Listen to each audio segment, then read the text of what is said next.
भीष्म पितामह की बात करी है।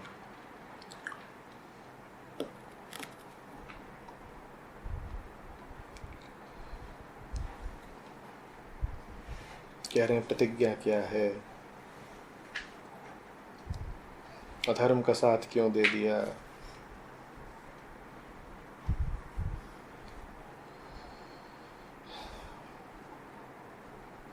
क्या प्रतिज्ञा पर आबद्ध होना अहंकार है, इच्छा मृत्यु क्या है, अनुराग।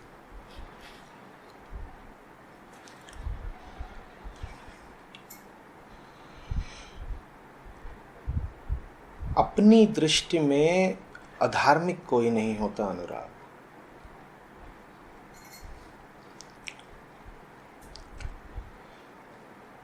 अपनी दृष्टि में धार्मिक सब होते हैं, बस लोगों का धर्म व्यक्तिगत होता है,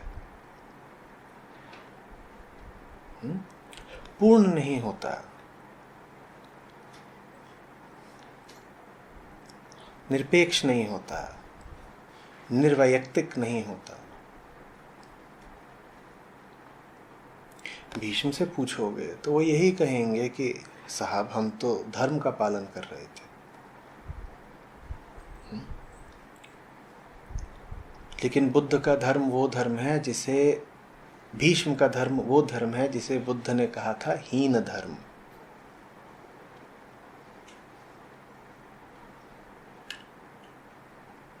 और बुद्ध की शिक्षा है कि हीन धर्म का सेवन मत करो। उन्होंने ये नहीं कहा कि अधर्म का सेवन मत करो, क्योंकि अधर्मी तो कोई होता ही नहीं। अपनी अपनी नज़र में तो सब धर्मी ही धर्मी है। तो बुद्ध ने कहा हटाओ, मैं तुम्हें अधर्मी बोलूँगा, तुम्हारे अहंकार को चोट लगेगी, तुम मुझे सुनोगे ही नहीं। तो मैं कहता हूँ दो धर्म होते हैं, एक हीन धर्म और एक महत धर्म। एक हीन धर्म और एक महत धर्म।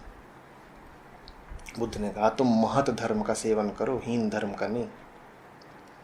हीन धर्म माने व्यक्तिगत धर्म।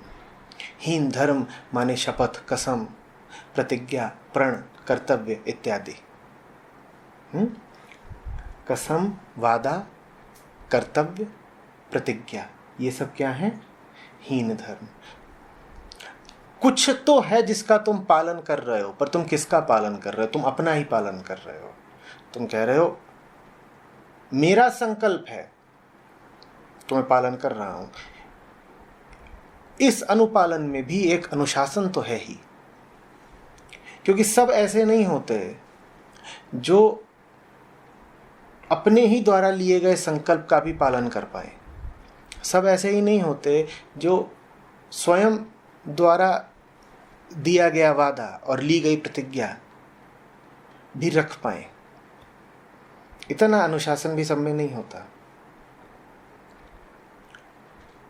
तो कुछ तो तुम कर ही रहे हो जब तुम कहते हो कि हम अपनी बात का अनुसरण कर रहे हैं, हम अपने विचार पर अटल रहेंगे।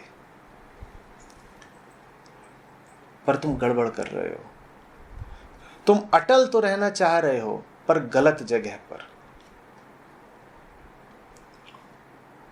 तुम ये तो कह रहे हो कि मेरी प्रतिज्ञा अब टूट नहीं सकती, पर तुम गलत चीज को टूटने से बचा रहे हो। तुम किसी व्यक्तिगत चीज को टूटने से बचा रहे हो।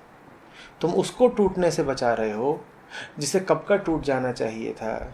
टूटना जिसकी प्रकृति है और जो पल प्रतिपल टूट ही रहा है, और जिसको तुम जितना टूटने से बचाओगे उतना ज्यादा नुकसान होगा।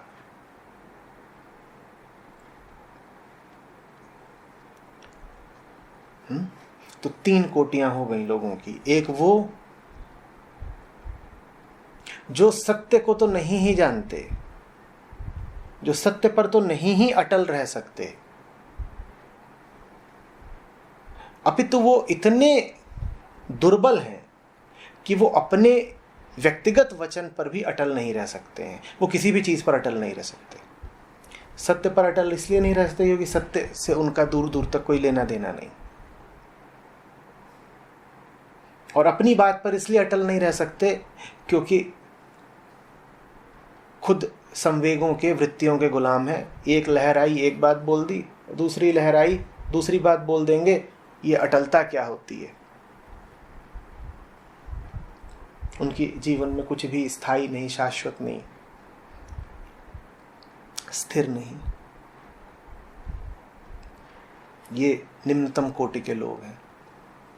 इनसे ऊपर आते हैं भीष्म जैसे लोग, जो कहते हैं कि अब बोल दिया तो बोल दिया, अब निभाएंगे, अब बीड़ा उठाया है, अब संकल्प किया है, अब प्रण धरा है, अब कुछ तो है जो नहीं बदलेगा। ये धर्म का पालन कर रहे हैं अपनी दृष्टि में। इनसे पूछो तुम कैसे हो तो कहेंगे बड़े धार्मिक। वास्तव में समाज भी इनकी बड़ी पूजा करता है और इनको धार्मिक ही कहकर इनकी पूजा करता है। इनका उदाहरण दिया जाता है, इन्हें आदर्श रूप में प्रस्तुत किया जाता है। लोग कहते हैं कि प्रण कोई निभाए तो भीष्म जैसा, किसी की अटल प्रतिज्ञा को नाम दिया जाता है भीष्म प्रतिज्ञा। जिसकी प्रतिज्ञा का भरोसा हो उसको तुम कहते हो भीष्म प्रतिज्ञा। ये मध्यम कोटि के लोग हैं। ये निभा तो रहे हैं पर गलत चीज निभा रहे हैं। ये अपनी ही बात निभाए जा रहे हैं। कभी किसी को बोल आए थे उम्र भर तुम्हारा साथ देंगे, अब निभाए जा रहे हैं और देख नहीं रहे कि इस निभाने में निस्वार्थता नहीं, बड़ा अहंकार है। हाँ, तुमको लग ये रहा है कि देखो साहब हमारा रोज नुकसान हो रहा है फलाने का साथ देने में, लेकिन हम निभा रहे हैं ना, हम देखो कितने निस्वार्थ भाव से निभाते हैं। नहीं नहीं नहीं, ये तुम अपना ही अहंकार निभा रहे हो। तुम कह रहे हो हमारा दिया हुआ वचन है, तोड़ कैसे देंगे, वरना झूठा कौन कहलाएगा, हम, और हमारे नाम पर बट्टा कैसे लग सकता है। ये भीष्म है। तुमने जो वचन दिया, तुमने जो प्रतिज्ञा करी, वो तुमने कोई धर्म के लिए थोड़े ही करी, वो तुमने कोई सत्य के लिए थोड़े ही करी।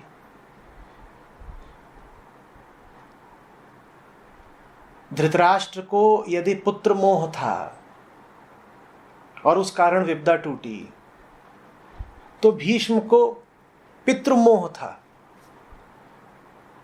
पुत्र मोह की तो हम खूब भर्त्सना कर देते हैं कि पुत्र मोह में धृतराष्ट्र और अंधे हो गए, और अगर किसी को बाप से मोह हो तो उसकी भर्त्सना क्यों न की जाए।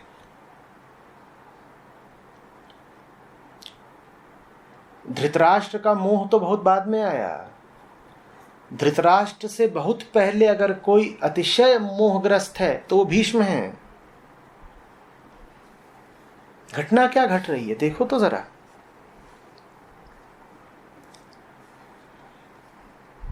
पिता शादीशुदा हैं, पहली पत्नी अब छोड़ के जा चुकी है, आयु खूब हो चुकी है पिता की।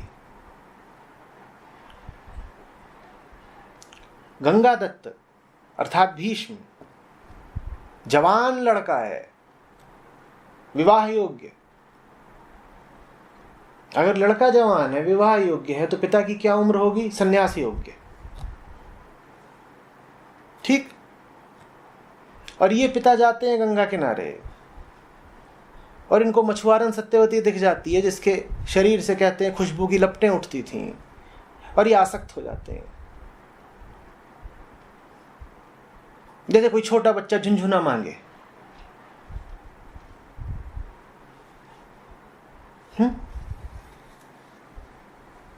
और फिर वो स्त्री और उसका पिता मिल करके शर्तें रखते हैं। वो देखते हैं कि राजा पकड़ में आ गया, चंगुल में आ गया, इसकी लार चू रही है, अब इससे कुछ भी ऐंठा जा सकता है, तो वो जम करके ऐंठते हैं दोनों बाप बेटी। ये तुम देख रहे हो खेल क्या चल रहा है, और भीष्म इस खेल में साझीदार हो रहे हैं। और बाप बेटी कह रहे हैं देखिए साहब, बिटिया का विवाह तो मैं आपके साथ कर दूंगा, लेकिन ये खड़ा हुआ है आपका मुस्टंडा लड़का, राज्य का अधिकारी तो ये बनेगा ना। तो भीष्म पितृमोह में कसम उठाते हैं, कहते हैं भाई मुझे नहीं लूंगा विवाह, मैं नहीं लूंगा राज्य, मैं प्रतिज्ञा करता हूं कि मैं कभी भी स्वयं सिंहासनारूढ़ नहीं होऊंगा। चलो ठीक है। उस लड़की का बाप अभी भी काहे को माने? वो बोल रहा है कि देखिए, आप नहीं होंगे तो आपकी संतानें होंगी। वैसे भी आप भी अब बच्चा पैदा करने की उम्र में हैं। कौन जाने पिता से पहले आप ही पिता बन जाएं। पिता सत्यवती को घर ले जा रहे हैं, अब उनकी भी संतानें होंगी। और भीष्म भी संतान पैदा करने की उम्र में है। कौन जाने किसको संतान पहले हो जाए। तो यह भी तो संभव है कि भीष्म ने सिंहासन का त्याग कर रखा है, पर भीष्म का जो लड़का है वो सत्यवती के लड़के से ज्यादा उम्र का है। तो फिर तो संभावना बनेगी ना कि सिंहासन अभी भी भीष्म को नहीं मिला तो भीष्म के लड़के को मिल गया। बाप महाचतुर था वो।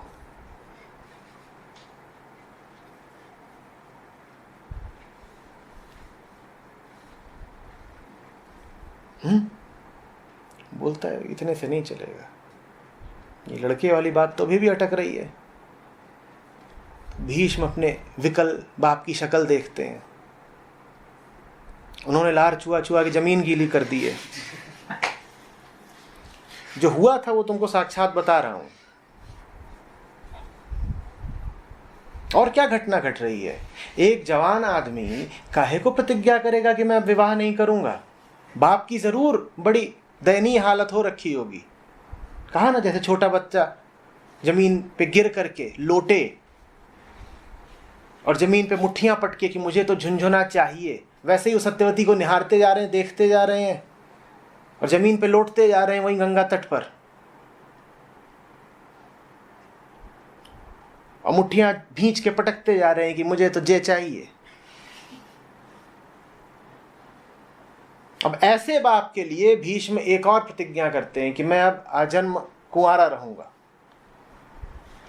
काहे को कर रहे हो ये प्रतिज्ञा? ये बाप सठियाया हुआ है, ये पागल है।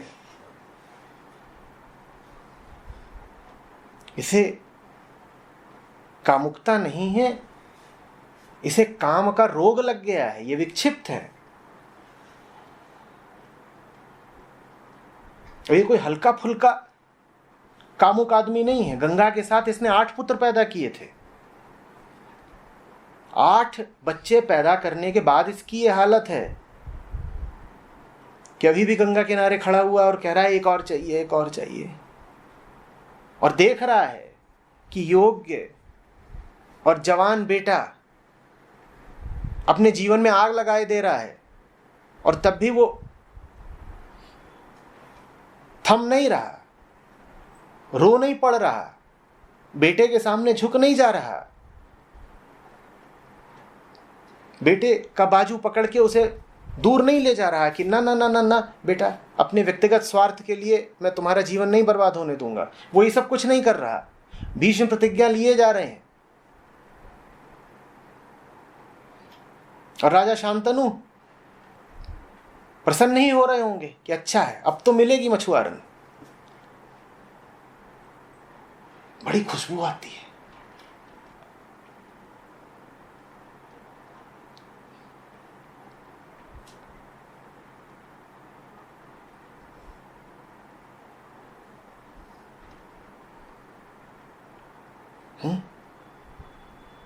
तो कुछ बात रही होगी सत्यवती में। शांतनु पहले नहीं थे, उससे पहले एक दूसरे भी ऋषि थे, वो भी ऐसे ही लोलुप हो चुके थे, आसक्त हो चुके थे। ऋषि पराशर तो दूसरे नंबर के ये, और कौन जाने दूसरे चौथे पांचवें आठवें जो भी थे। बात इसकी है कि विषय ऐसा था कि लोलुपता संभव थी।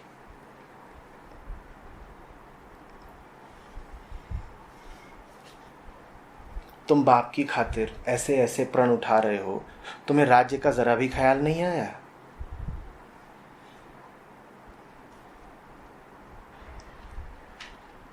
अगर दूसरों को आंकना जानते हो तो अपनी भी तो सामर्थ्य जानते हो ना, जानते हो भली भांति कि पूरे भारत में यश है तुम्हारा, सब तुम्हारे शौर्य की और विद्वत्ता की तारीफें करते हैं। तुम भली भांति जानते हो कि राज्य संभालने के लिए तुम सुयोग्य हो, तो तुमने क्यों अपने कदम पीछे खींचे? किस खातिर? कि पिता की काम वासना पूरी हो सके। बाप यही काम बेटे के लिए करे तो तुम बाप को कहोगे कि ये तो बड़ा विधर्मी था, और बेटा यही काम बाप के लिए करे तो सुयोग्य हो गया।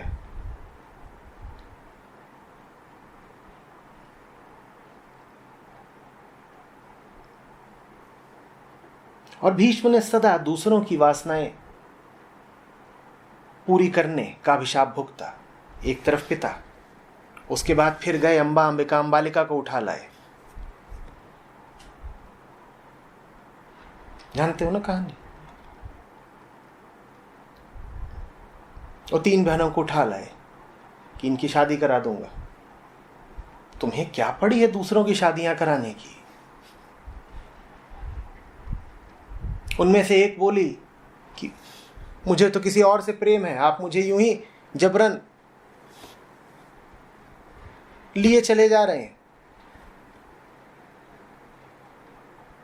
यह अपहरण है। तो बोले अच्छा ठीक है, तुझे छोड़ता हूं, तू जा। अंबा थी शायद, वो लौट के गई तो जिस राजा से उसको प्रेम था उसने उसको अस्वीकार कर दिया। बोला तुझे तो अब कोई और हर ले गया, मैं नहीं छूऊंगा तुझे।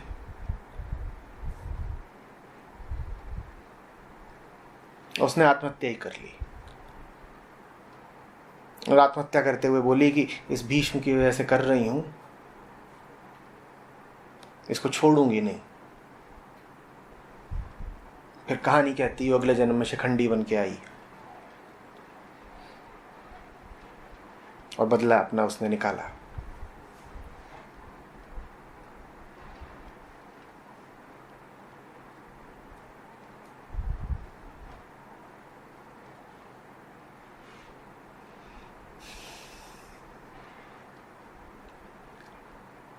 कर्तव्य में और धर्म में बहुत अंतर होता है अनुराग।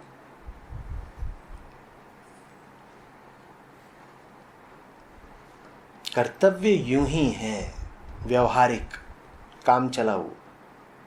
धर्मों का स्थान नहीं ले सकते, धर्म का विकल्प नहीं है कर्तव्य। और हम कर्तव्यों पर ही चलते जाते हैं। परिवार के प्रति ये कर्तव्य है, बाप के प्रति ये है, बेटे के प्रति ये है, पति के प्रति ये है, पत्नी के प्रति ये है। और नतीजे में फिर महाभारत पाते हैं, महाविनाश।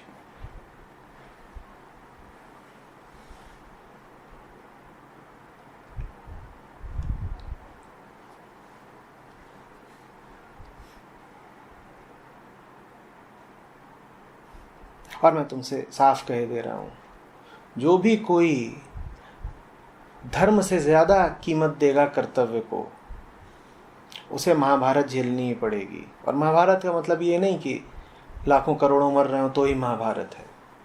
तुम्हारे भीतर जो लगातार मारकाट मची हुई है, जो प्रतिपल द्वंद्व मचा हुआ है, उसी का नाम महाभारत है। कृष्ण तो होते ही हैं भीतर, कृष्ण के खिलाफ जो तुमने इतनी बड़ी सेना खड़ी कर रखी है अपने भीतर, उसी का नाम महाभारत है। झूठे कर्तव्यों से ही पैदा होती है महाभारत। महाभारत के जितने पात्र हैं सब अपनी अपनी दृष्टि में अपने व्यक्तिगत धर्म अर्थात हीन धर्म अर्थात कर्तव्य का पालन कर रहे हैं, और उन्हें इस बात से जरा मतलब नहीं कि सत्य क्या है, वास्तविक धर्म क्या है। कोई कह रहा है मैं क्षत्रिय हूं तो मैं क्षत्रिय धर्म का पालन करूंगा। अरे भाई, क्षत्रिय धर्म क्या होता है?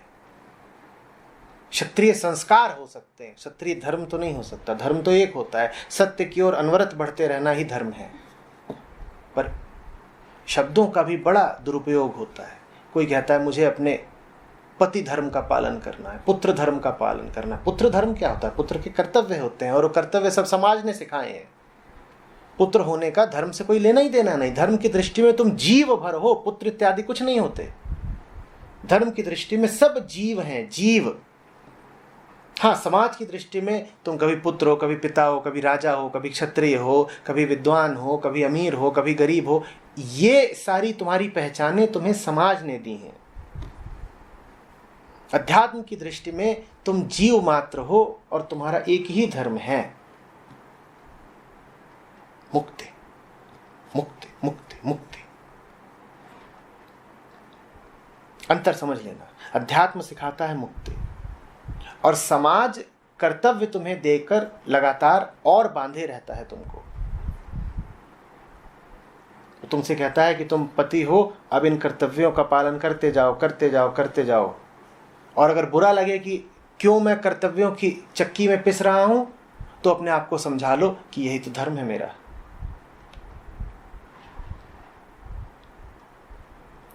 न पति हो तुम, न पत्नी हो, जीव हो, इंसान हो। न पुत्र हो तुम, न पिता हो।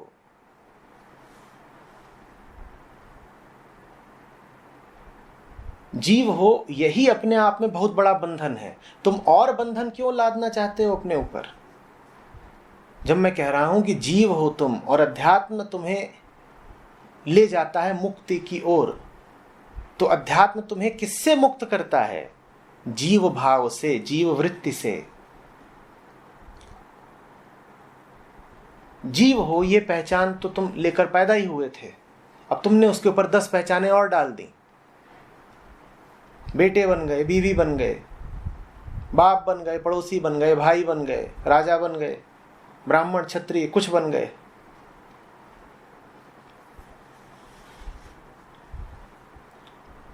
जैसे कोई एक हथकड़ी लेके पैदा हुआ हो और वो उसको नाकाफी लगती हो, 10 हथकड़ियां और पहन ले, और फिर उन हथकड़ियों को बजा बजा के गाए कि मैं अपने धर्म का पालन कर रहा हूं, और आसपास के लोग उसको तारीफें दें कि वाह क्या मधुर संगीत उठता है जब तू अपनी हथकड़ियां बजाता है। अध्यात्म तुमसे कहता है कि सर्वप्रथम तो तुम अपनी सामाजिक पहचानों से बाज आओ। जो अपनी सामाजिक पहचान छोड़ने को तैयार हो, जो अपने आप को जीव मात्र देखता हो, वो अध्यात्म की ओर आए, और फिर अध्यात्म उसको जीव भाव से भी मुक्ति प्रदान करता है।